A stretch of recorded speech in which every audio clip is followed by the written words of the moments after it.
In this video, we'll be talking about how to multiply numbers, specifically the numbers from 1 to 10 by 9. So we're doing 9 multiplication table, just 1 to 10. And you can do that using your fingers very fast. So let's take the first example, 9 times 4.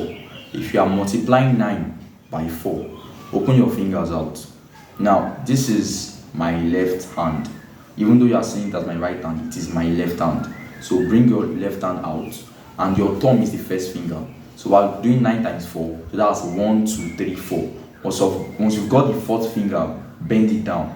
Once you have done that, it has divided your entire palms, your entire fingers into two parts, before and after. The before, you count it as tens, in tens. At the after, you count it as units. So let's go. That will be 10, 20, 30.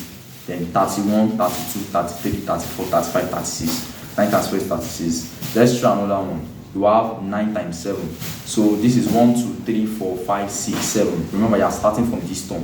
7 divided into before and after. So before, you count it as tens. 10, 20, 30, 40, 50, 60. Then 61, 62, 63. And that's it. Remember, just bend that finger and count tens and units. That's how you multiply any number, specifically from 1 to 10 by 9. Thank you very much.